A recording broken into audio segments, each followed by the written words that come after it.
There's nothing quite as comforting as gathering around with mom friends and sharing stories. Stories have a way of making us feel better, and they're great reminders that no family is perfect. And that's okay. So join us as we share some stories and laugh, learn, and grow together. It's the iMom Podcast. Welcome to this week's episode of the iMom Podcast. This week's story comes from me. I'm Abby, and I'm a mom of 2 elementary age boys.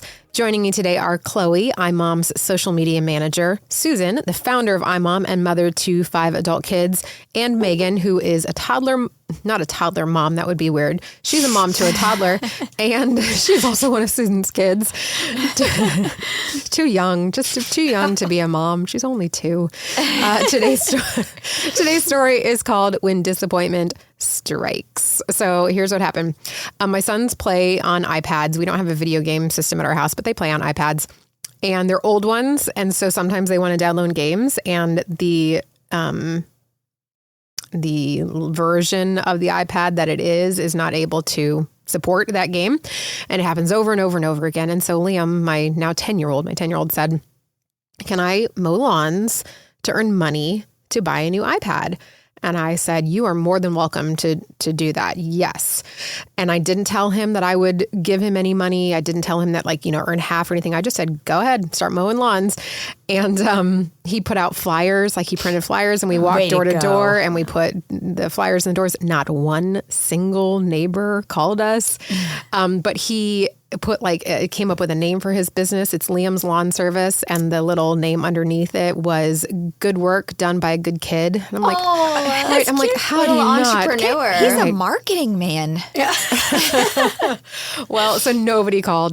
And then I had 2 or 3 girlfriends who were going out of town for the summer, and they're like, "If he wants to mow while we're gone, that's great." And one of them was gone for a month, and so we went over 3 times and mowed. And we don't actually have a lawnmower.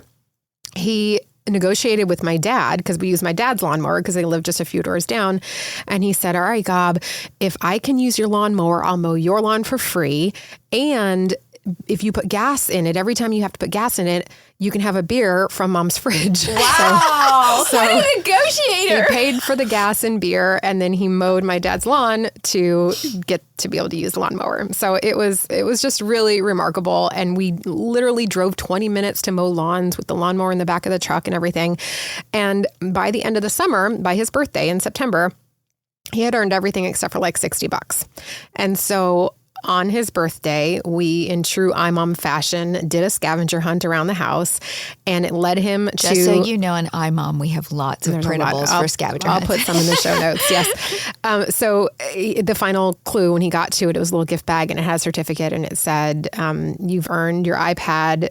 Mama will cover the rest of the money," and blah, blah, blah. And he looked at me, and he was so excited, and he said, "When can I get it?" And his birthday was on a Saturday. I said, "We can go to the mall right now." Nice. And so the 4 of us jumped in the car and drove to the mall, went to the Apple store, and he, we were standing there, and they had our name and the ticket and everything. And I was like, "I'm going to run next door to Sephora. You guys are good." And so I left him there with his stepdad and his brother. And a few minutes later, he walks into Sephora with tears in his eyes. And he said, "They don't have any." And I was like, "They don't have any iPads?" What? I know. And it was right when they were making the new version that was supposed to come out in October. And so we were kind of in that wave of the old ones are gone, the new ones are coming. And I was like, "I am so sorry." I was like, "I'm really sorry, buddy." And he said, "Yeah, they said we can order it online, but it's going to be at least 4 weeks, maybe 6 weeks." And I was like, I was just heartbroken for him. And he looked up at me, he goes, "It's okay." And he said, "But when we get out to the car, can I hug you and cry?" And I was like, "Yes, you can." And so we did. When we got out to the car, we just stood in the parking lot, and he gave me a hug, and he just cried. And I was like, "I don't blame you. Yeah. I don't blame you one bit." I mean, I would be disappointed. I was disappointed for him. Mm-hmm. And then when we got home, it ended up being the same amount of time. Ordering it online wasn't any faster. But beautiful ending to the story is that it actually came within 2 weeks. And so he got it pretty quickly. We already have it and everything. But it's how do you, when your child is legitimately disappointed about something, and for a good reason, something that you understand as their parent, how do you say the right thing? How do you help them deal with it without robbing them maybe of that opportunity to grow Well, what I like about what you did and what he did is he expressed his grief and wanted to, hug and a cry, which is so good to be that verbal, to do that. But I think the thing as a mom to remember is that was a sweet little disappointed. Obviously, it was just a patience thing. He had to wait. The great thing was he worked really hard for something that he actually did get. But fast forward 10 years, what if you work really hard to get into a college and you don't? What if you work really hard to get a job and you don't get it? Or even before that, what if you work really hard to make a team? Yeah. A football team, a basketball team, a soccer team, and you don't get it? I think the thing we want our kids to learn is in the moment, he expressed this, there is grief, there is disappointment, there is frustration, there can even be anger. But usually if we wait through that, our perspective changes. And, if you're a believer and you pray about it with your child and they see, this is the Lord redirecting my path. In this case, it was just an iPad, but maybe the Lord was telling him he shouldn't be playing on the iPad. Maybe he would have never gotten it. Who knows? Is talking to the child about the important thing is the conversations that you have with the child about, okay, so let's continue this conversation. If it weren't like just a simple iPad fix where who's going to get it. So, Chloe, you were an athlete growing up. Megan, you're an all-star swimmer, right? Did you guys ever not make the team or not get something that you were going for in school? Like talking about that, like older kid age? Because I didn't play sports. And so I knew I didn't try out for anything because I wasn't good. Yeah, I do remember one year, my freshman year of high school. I'm not trying to be arrogant when I say this, but I should have made varsity. And all of my friends were on varsity, and I played club with all of them. But at the school team, I had a really weird coach, and I played varsity every single game, but he had a conversation with me aside from all of my friends and told me he was going to pull me down to JV intermittently. And now looking back, I understand that was like a manipulation technique. He was trying to make sure I was like giving my all so that I could stay on varsity. I would have done that even if he didn't do that to me. But I was really upset because I was embarrassed. One, I felt like I deserved to be on varsity. I knew I deserved to be on varsity, but also I was embarrassed because all of my friends were on varsity and they didn't get this little side conversation that I got. And I just remember my parents encouraging me of like, the kind of player you are, so just play like it. And if he pulls you down to JV, then, we'll go from there. But like, just play like you're a varsity player because that's who you are. That's really the only like sports related example that I can think of for me. The point is it carries through in life. These little disappointments that we learn when we're young, the iPad, carry as we grow older. What if you become you get married and you want to have children and you can't? What do you do? How do you handle disappointment? And so as the parent, I think it's our job to walk through that and have conversations. How do you feel in the moment? Like you did, he wanted a hug. And so 2 days later, was this really, as painful as it felt? Are you still in pain about it? No, because I know I'm going to get one. Okay, you worked really hard for something and you are going to get the reward. What if you never got it? Play that forward in the child's head. What if you couldn't overcome this? Would it change your life, or would it make you realize that sometimes we don't get what we want? No matter how hard we work, we have limitations. I do think we have kind of raised a generation where everybody got the trophy. We hear that all the time. Everybody got everything, and they think, but you don't. And at some point, the rubber meets the road, and not everybody gets into every college, and not everybody gets every job, and not everybody who wants to go to the moon gets to go to the moon. Yeah. Well, and being able to share an instance with them where you wanted something and you didn't get it. And now in hindsight, you say, I wasn't meant to have that. That was meant to be someone else's. Right. And how do you find that balance of allowing them to process their disappointment? Because when you immediately share the story of, well, one time I didn't get something, but it ended up being for good, I feel like it can make somebody feel that their pain is not valid. Right. So how do you find that balance of it's the right time for that story? We have a printable called Progress Roadmap, and I love that printable because it lays it out as a progress. So in the case of you didn't get in a class or you work really hard for something, well, let's just look at, A, did you do your best? Well, yeah, I did do my best. Okay, then. Okay, you did your best. You can be proud about that. You're disappointed you didn't hit where you wanted to go, but if you did your best, you can do that. Well, if they say I didn't do my best, okay, well, maybe you didn't get it because you could have worked a little harder, so let's map that out. What if you did your best, but the coach just didn't like you, or the unfair times? We'll talk about that. Well, okay, life is going to happen, and sometimes things are going to happen to you that aren't fair. How do you process that disappointment? How do you move around it and not let it hold you back? The problem is with disappointment, there's so many things in life that can happen, and we only have our kids for 18 years. If we just ignore their disappointment and don't help them process and navigate it, then maybe they won't learn from it. They're just going to increasingly get more disappointed and frustrated. I think that that's something that a lot of moms end up doing is we watch the thing happen, the disappointing moment happen. And if our child seems to be okay and handling it okay, then we move on instead of, like you were saying a few minutes ago, walking with them through it and going, okay, so this is what happened. This is how you reacted. And this is how, at this point in the story, at least, things are going. If we're not being like really proactive and intentional about talking with them and helping them process all of it, I think it's a missed opportunity. Totally. And I'll tell you, I'm going to confess this.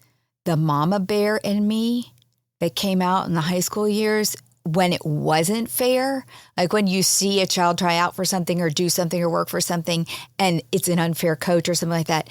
Oh my gosh, that was harder for me to control than their disappointment, because the mama bear in me wants to get in their face and go, look, I know what you're doing. This isn't right. I'm a pretty fair parent. Certain situations I could give specific examples, but it was hard for me to step back and go, okay, God, you're doing something here. Help me to be objective enough to discuss it with the child and not feed their anger and frustration by myself being angry and frustrated. Yeah. So what do you do then if the thing that they're disappointed about is not legit? For example, it's your older child's birthday and the younger one is upset because he doesn't get to open any presents. Like, I'm disappointed. He doesn't say this necessarily, but what if he could articulate it? I'm disappointed because I don't get presents on my brother's birthday. Like, how is that conversation different? I always think you lead with empathy. I understand how that would feel. Yeah, I'd like a present today too. I get that. But let's just talk about having joy for our siblings. When, their successes we can all celebrate that. Celebrating other people. It's hard. So thinking back about being a kid and not being a mom, and I think you guys have heard this story before because I think it's in an iMom article. When I lied. I was an athlete in high school. I cheered. Wow. Wow. Yeah. Actually, this was back in the day when cheerleading wasn't really a sport. Like, not the kind of cheerleading I did. It wasn't really a sport. You just had to look cute, Abby? I just had to wear the skirt and smile. Like, that was pretty much my style of cheerleading. But my sophomore year, I didn't make the squad. And my mom was a teacher at the school. And so I knew most of the teachers, or even if I didn't know them, I had a relationship with them that other students didn't. There was that different kind of thing going on. And my mom told me, she's like, sorry, you didn't make it.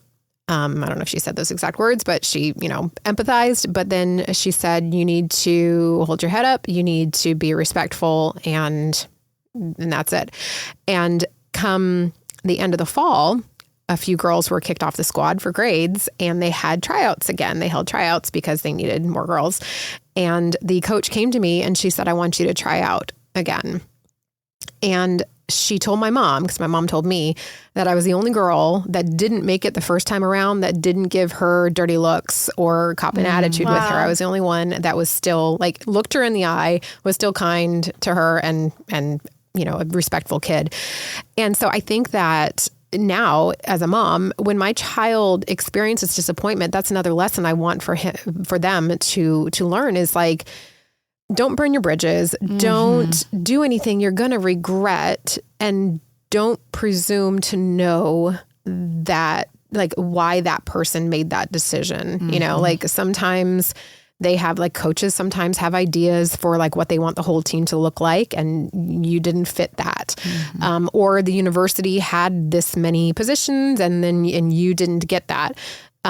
Swearing off that school or that activity or whatever might not be the right direction. It's just part of life, so not kind of canceling out that thing just because you didn't make it. And I thought that was a really good lesson. Well, and I think a really important piece of that too is when you can ask for feedback, because I have learned so much in asking, not in a terrible way, being like, well, why didn't I get that position or whatever it might be? What can I work on? What feedback can you give me? And that's probably a tougher concept for a child to understand. But I think where you can, I just learned a ton asking for that feedback. I think one other thing that it's important that kind of relates to what you said, Abby, is you don't want to allow your child to blame it on somebody else. Well, I didn't make it because she doesn't like me, or I didn't make it because of that. Like you could have, like those other girls were giving the coach dirty looks thinking it was the coach. And it wasn't anything that was their fault. And I think as a mom, we can feed that by saying, well, of course you didn't make it because of, they were just, because then the child will learn just to constantly think it's somebody else instead of taking responsibility for, it just wasn't my time. Or maybe I didn't do my best, I can work harder. Or maybe God is redirecting my life to do something else. And any of those are good things. Like Megan said, asking for feedback or, looking for other opportunities. A couple of times I did have to redirect my kids to other sports or other things and said, okay, when a door closes, another one opens. Look for the point is to be active and involved. And there may be a group of kids in a club or something that need you and what you have to offer instead of this team that maybe doesn't need your time. Whether and letting them know that whether you're middle school going into high school going into college, these are times to recreate yourself. And don't take your losses as something I can never do that again or I shouldn't try out for anything. You can always recreate and explore other things to do if you've been disappointed in one area or persevere.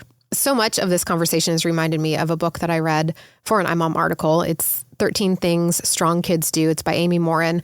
And it's about your child having mental strength. And like I picked out a few for this article. One of them is they stop feeling sorry for themselves. They empower themselves. They adapt to change. They persist. They create their future. And they stop feeling sorry for themselves. That's what it kind of just reminded me of with that story, Susan, is that, if your child doesn't make the team or doesn't get invited to a birthday party or gets a bad grade after they actually studied and put the work in, it's all part of childhood.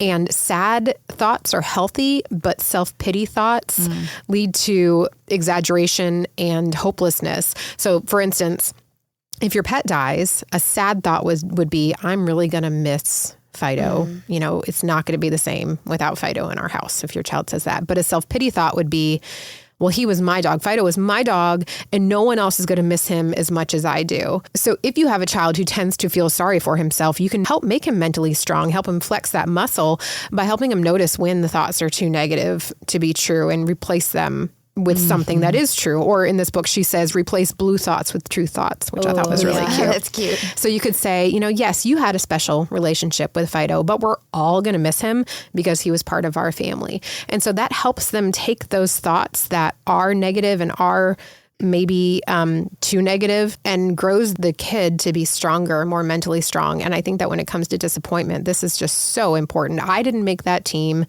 And my life is over. Right. I'm never going to have friends again because they all play soccer and I didn't make the soccer team. And you're like, well, could we be exaggerating here? Is this real?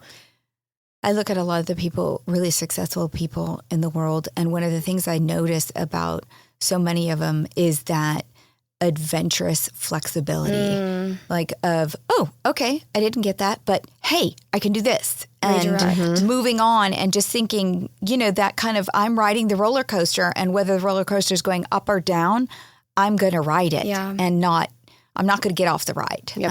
I'm going to keep going and I'm going to find the fun in wherever it leads me, even if there's disappointments in what I wanted along the way, knowing that there's something better coming up. Yeah, I really struggled with this when I was a kid. I had pity parties all the time. And whether it was not passing my driver's license test on the first time or not, making this soccer team where all my friends were, my life was over. I was very dramatic. And I don't know. I feel like I always felt things so much more intense than my brothers or maybe my friends. Like, how do you, I like the true versus the blue thoughts and replacing those feelings with the truth, but how do you create space for those feelings, but also, you know, not allow too much space to where it becomes routine for these kids? I think some kids are more dramatic in their emotions. Some kids feel emotions more. More, and it's a bigger deal. And I'm thinking of one of my kids. Why does this always happen to me? Well, remember, this happened to your brother last year. You know, but to them, it's worse. It's just a bigger deal. And helping them find the reality is a little harder because they do feel it more. My mom always said, you feel things out of 10. She said, Asher, my brother, Asher, Josiah, they feel things out of 4, out of 5. You feel things out of 10. And she's like, that's a great thing, because when you're happy, you're experience really happy. So much joy. But just know you're going to experience the other emotions strong too. I think that a really, if you know, if you have a child who feels things intensely, I think that a really great thing to do is to go to that feel wheel, you know, help them name their emotions. If you don't have we have the feel wheel as a printable. We have an advanced feel wheel now. Yeah. But like to even talk to him or her about like, okay, I know you're disappointed, but can we talk about like what else you're feeling? Like, let's pick another word. Are you jealous? Are you afraid? Are you feeling anxious? Like all of those feelings could be what's leading to the disappointment or masked by disappointment, but you're jealous that the other kid made it, or you're anxious that you're not going to be able to make new friends, or you are afraid that since you didn't get into the school that you applied for,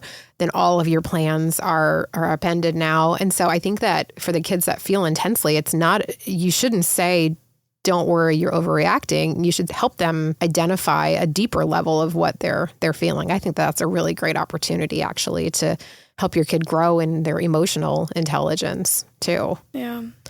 Well, and I think another point that I was thinking about too, as my 2-year-old starts parroting and mimicking everything we're doing, is how do I personally handle disappointment in front of him? Because I remember I was really mad about something the other day and I was kind of talking louder and faster. And then I could tell he was getting frustrated just because he could feel I was frustrated. And so it just made me stop and realize that I need to be very aware of how I handle frustration and disappointment in front of him, because that's probably how he's going to end up handling it. Not just how you handle it, but that they see you handling it. I think a lot of us want to pretend like nothing frazzles us, or, you know, we don't want our kids to see any kind of struggle or difficulty. And so they don't ever even get to see the good or the bad way that we deal with it, you know? But I think that it also depends on your personality type. You know, if you are very emotional, like we were just saying, you know, Chloe's kids are going to see a different disappointment than my kids are going to see. Because if you are always at a 10, if you feel at a 10 and, you know, Megan, you and I feel at a 3 or whatever, like it's just going to be a different experience. But I think my kids often like see me, if I'm really disappointed, I think I'm like wow, that's a bummer. And then I move on. Most stuff doesn't really ruffle my feathers that much. Do you think I get ruffled, Megan? Do you remember Dad gets ruffled, I think. I can't really, I have a terrible memory. So. I guess it wasn't too traumatizing then. I'm not that messed up. Yeah. I'm trying to think of how my parents handled disappointment and what I saw them deal with. You know, we didn't have a ton of money growing up. Like money was always tight. And I remember them always talking about paying bills and making ends meet and things like that. And so I think that's my most vivid memory of watching people deal with disappointment, was being really hard workers and still having to kind of persevere and sacrifice. You know, when my dad lost his job at one point and they were down to one income, and it wasn't like it robbed them of their joy or their peace. It was just, all right, here's how we're going to handle this. So I think that there's also, you know, teaching opportunities for how to remember what's important when you're disappointed, you know? Well, and I think in my adult life, one thing I've come to realize is expectations and setting those expectations for myself. Because one thing I realize is sometimes I tend to have a very high expectation of myself, other people, an experience, whatever it is, you name it. And so sometimes for myself, I have to set realistic expectations in order to manage my disappointment, because I can tend to be a perfectionist, and I just have to remember that not everything's going to be perfect. Things are going to go wrong. And I need to have that in the back of my mind so that I'm not constantly disappointed over little things. Mm-hmm. I think as our kids grow, they have to learn an awareness of what is really important. And, teaching that in all things, we have to choose joy. Mm-hmm. If we're going to grow more Christ-like, choosing joy no matter what our circumstances are. And that is the believer's way of combating disappointment. It's like, oh yeah, I feel that disappointment coming on because I didn't get this or not that, but I choose joy. Mm-hmm. Yeah. And that's something we have to model first, is how do we choose joy in all things?